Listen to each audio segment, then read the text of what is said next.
Assalamualaikum warahmatullahi wabarakatuh. Selamat malam kawan-kawan semua.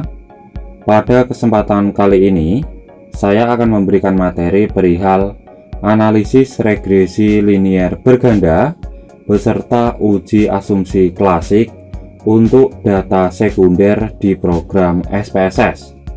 Nah, sebelum saya melakukan praktek di program SPSS, alangkah baiknya kawan-kawan semua harus mengetahui tentang konsep dasar dalam regresi linier berganda dan uji asumsi klasik. Regresi linier berganda bertujuan untuk mengetahui ada atau tidaknya pengaruh variabel independen atau biasanya disingkat dengan variabel X terhadap variabel dependen atau biasanya disebut dengan variabel Y. Dalam regresi linier berganda, penggunaan variabel independen minimal 2 variabel. Nah, model regresi yang baik harus lolos dalam pengujian asumsi klasik. Nah, untuk uji asumsi klasik sendiri merupakan uji prasyarat dalam analisis regresi. Untuk data sekunder, ada 4 uji statistik yang digunakan dalam pengujian asumsi klasik, yaitu yang pertama uji multikolineritas, yang kedua uji normalitas, yang ketiga uji heteroskedastisitas, dan yang keempat atau yang terakhir yaitu uji autokorelasi. Nah, di dalam video ini untuk uji multikolineritas menggunakan metode tolerance dan VIF, sedangkan uji normalitas menggunakan Kolmogorov-Smirnov. Lalu untuk uji heteroskedastisitas menggunakan metode uji Pak, dan yang terakhir untuk uji autokorelasi menggunakan metode Durbin-Watson. Nah, selanjutnya di sini ada contoh kasus dalam analisis regresi linier berganda dengan judul penelitian pengaruh ROA, ROE, DER, dan CR terhadap harga saham. Nah, untuk perumusan hipotesisnya yang pertama atau hipotesis pertama, diduga ROA berpengaruh signifikan terhadap harga saham. Lalu untuk hipotesis kedua, diduga ROE berpengaruh signifikan terhadap harga saham.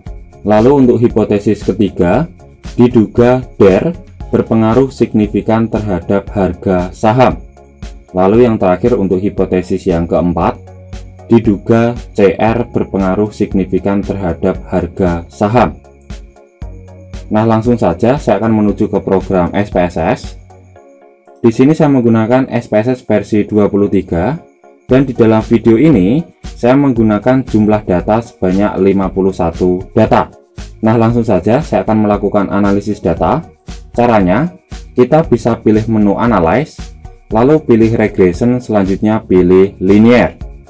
Nah, di sini sudah muncul kotak dialog ya kawan-kawan semua. Untuk variabel harga saham kita masukkan ke kolom dependent. Lalu variabel ROA, ROE, DER, dan CR masukkan ke kolom independent. Lalu pilih statistik, checklist di bagian Collinearity Diagnostic. Nah, ini untuk pengujian multikolineritas. Lalu checklist di bagian Durbin-Watson. Nah, ini untuk pengujian uji autokorelasi.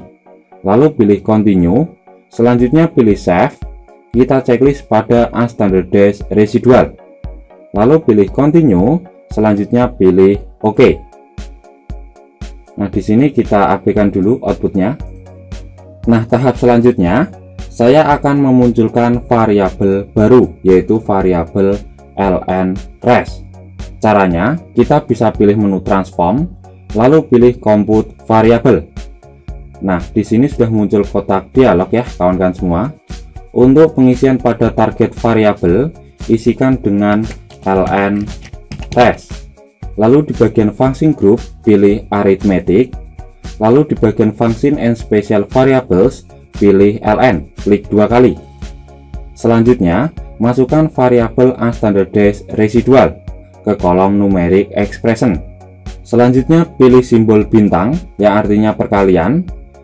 Lalu masukkan lagi variabel unstandardized residual ke kolom numeric expression. Nah, di kolom numeric expression ini isinya ln dalam kurung res1 dikali res1 atau residual kuadrat. Lalu pilih OK. Nah, di sini sudah muncul variabel baru yaitu variabel ln res. Nah, selanjutnya saya akan melakukan uji normalitas data, yaitu caranya pilih analyze, selanjutnya pilih non parametric test, lalu pilih legacy dialog, lalu pilih one sample KS. Nah, di sini sudah muncul kotak dialog ya kawan-kawan semua. Pindahkan variabel unstandardized residual ke kolom test variable list, lalu pilih OK. Nah, selanjutnya saya akan melakukan uji heteroskedastisitas menggunakan metode uji PAK. Caranya, kita bisa pilih menu Analyze, lalu pilih Regression, selanjutnya pilih Linear. Nah, di sini sudah muncul kotak dialog ya kawan-kawan semua. Kita reset dulu aja. Nah, selanjutnya untuk pengisian pada kolom dependent, kita bisa memasukkan variabel ln res. Nah, selanjutnya untuk pengisian pada kolom independent, kita bisa memasukkan variabel ROA, ROE, DER, dan CR. Kita masukkan ke kolom independent, lalu pilih OK. Nah, tahap pengujian asumsi klasik untuk data sekunder sudah selesai ya kawan-kawan semua.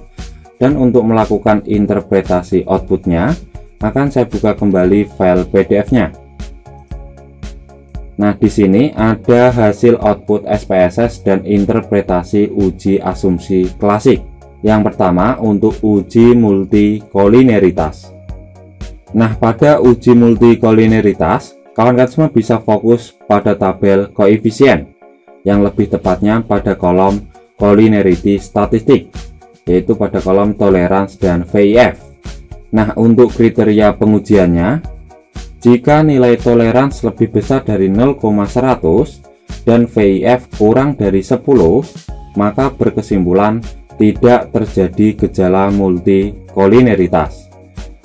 Lalu untuk analisis datanya, variabel independen memiliki nilai tolerance lebih dari 0,100 dan VIF kurang dari 10, maka berkesimpulan asumsi multikolineritas sudah terpenuhi atau tidak terjadi gejala multikolineritas. Nah, bisa dilihat pada output uji multikolineritas untuk variabel ROA memiliki nilai tolerance sebesar 0,269. Nilai ini lebih besar dari 0,100 dan nilai VIF kurang dari 10, di mana nilai VIF untuk variabel ROA sebesar 3,713. Nah, begitu juga seterusnya sampai variabel CR. Lalu untuk uji asumsi klasik yang kedua yaitu uji normalitas Kolmogorov-Smirnov. Pada output SPSS ini, kawan-kawan semua bisa fokus pada nilai asimsik two-tail, di mana nilai asimsik two-tail yang didapat sebesar 0,060. Untuk kriteria pengujiannya, jika nilai asimsik two-tail lebih besar dari 0,05, maka berkesimpulan data berdistribusi secara normal. Untuk analisis datanya, nilai asimsik two-tail yang didapat sebesar 0,060. Nilai ini lebih besar dari 0,05, maka berkesimpulan data berdistribusi secara normal, karena nilai signifikansi yang didapat lebih besar dari 0,05. Lalu untuk uji asumsi klasik selanjutnya yaitu uji heteroskedastisitas menggunakan metode uji PAK. Nah, pada output SPSS, kawan-kawan semua harus fokus pada tabel koefisien, di mana dalam uji PAK penggunaan variabel dependen yaitu variabel ln res atau residual kuadrat yang sudah di logaritma natural. Untuk kriteria pengujiannya, jika nilai signifikansi lebih besar dari 0,05, maka berkesimpulan data tidak terjadi gejala heteroskedastisitas. Nah, bisa dilihat untuk variabel ROA memiliki nilai signifikansi sebesar 0,060. Nah, ini ya kawan-kawan semua. Lalu untuk variabel ROE memiliki nilai signifikansi sebesar 0,232. Nah, ini ya kawan-kawan semua. Lalu untuk variabel DAR memiliki nilai signifikansi sebesar 0,636. Ini ya kawan-kawan semua, 0,636. Lalu yang terakhir untuk variabel CR memiliki nilai signifikansi sebesar 0,231. Ini ya kawan-kawan semua, 0,231 untuk variabel CR. Maka bisa ditarik kesimpulan bahwa variabel independen memiliki nilai signifikansi lebih besar dari 0,05. Maka berkesimpulan tidak terjadi gejala heteroskedastisitas atau asumsi uji heteroskedastisitas sudah terpenuhi. Nah, selanjutnya untuk uji asumsi klasik yang terakhir yaitu uji autokorelasi Durbin-Watson. Nah, pada tabel model summary bisa dilihat nilai Durbin-Watson yang didapat sebesar 2,096. Nah, untuk kriteria pengujiannya dalam uji autokorelasi Durbin-Watson, apabila nilai Durbin-Watson kurang dari nilai DL atau nilai Durbin-Watson lebih besar dari 4 dikurangi DL, maka berkesimpulan terjadi autokorelasi. Dan apabila nilai DU kurang dari nilai Durbin-Watson dan nilai Durbin-Watson kurang dari 4 dikurangi DU, maka berkesimpulan tidak terjadi autokorelasi.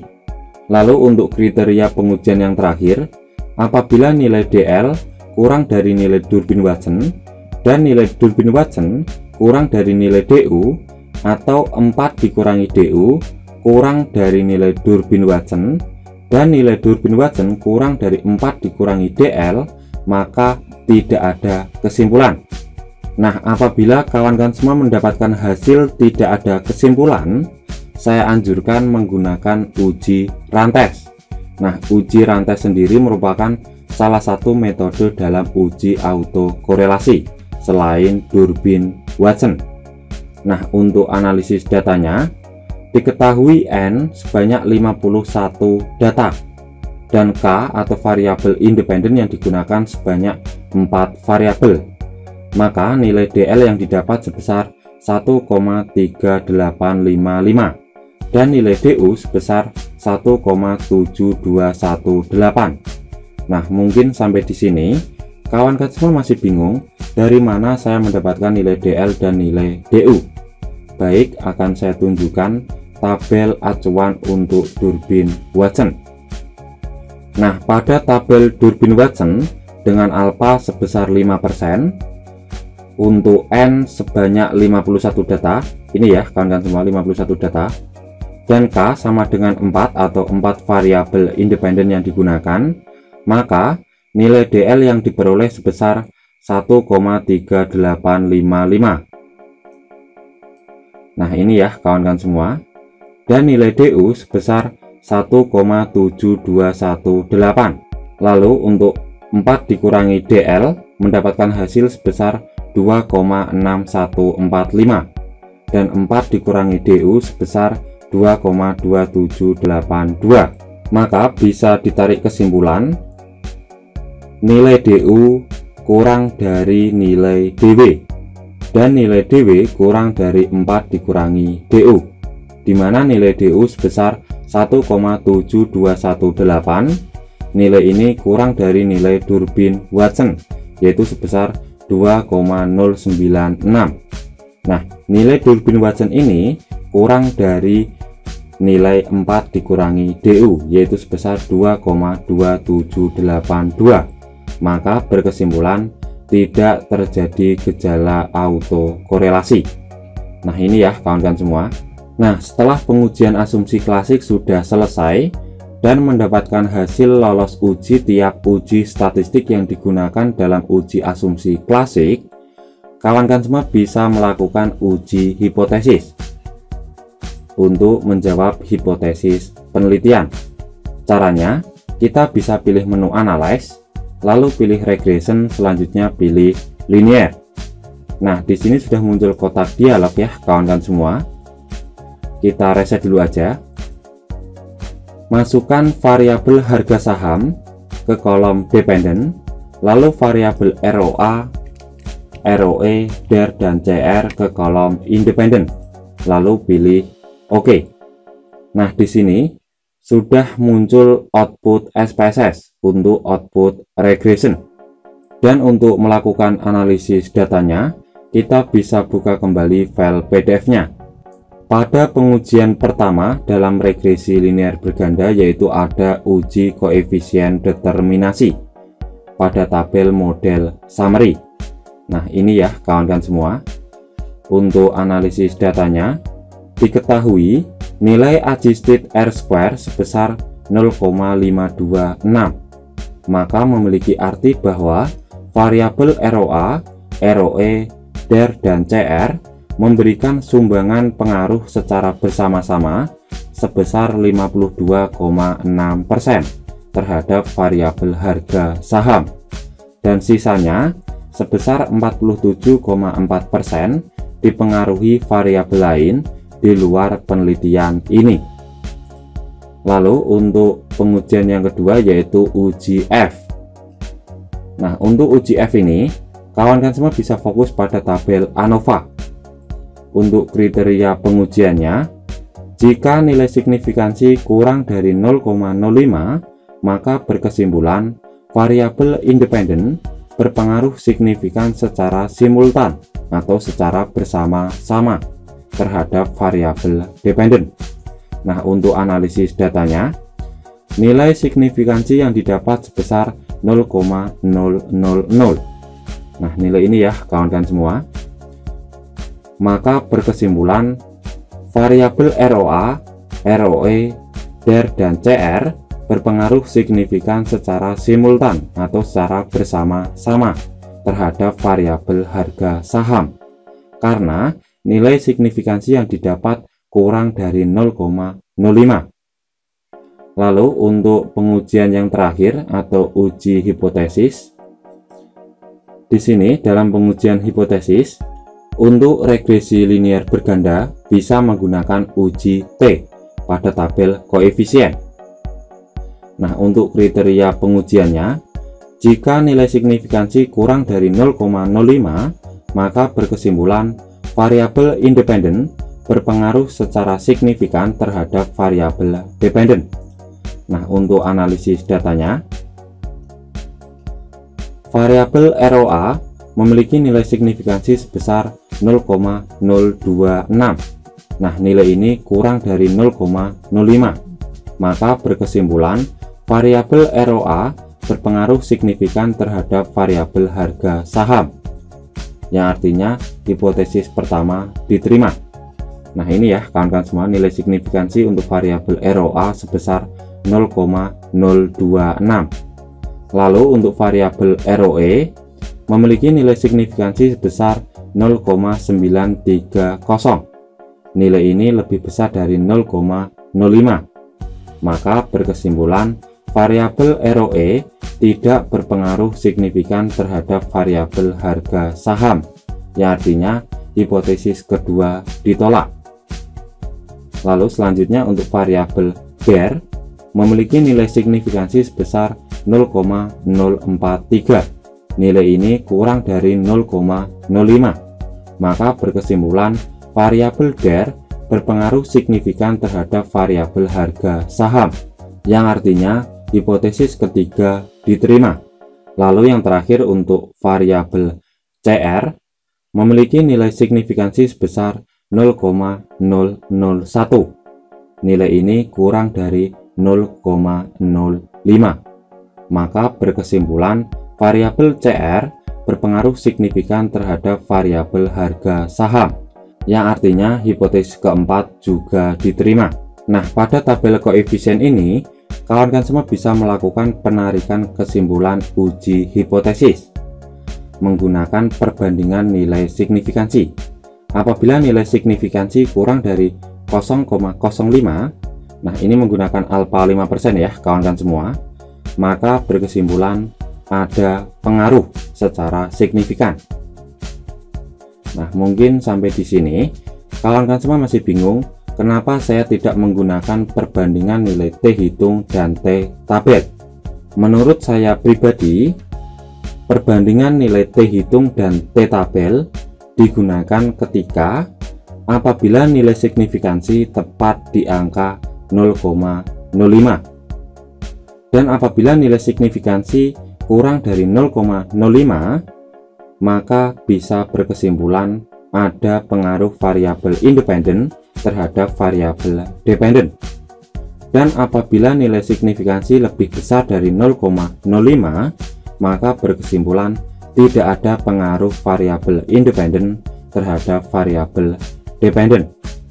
Ya, kurasa cukup sekian penjelasan dan cara praktek bagaimana melakukan analisis regresi linear berganda beserta uji asumsi klasik untuk data sekunder di program SPSS. Dan apabila kawan-kawan semua masih bingung perihal materi ini, kawan-kawan semua bisa berkomentar di kolom komentar. Dan saya akhiri, wassalamualaikum warahmatullahi wabarakatuh.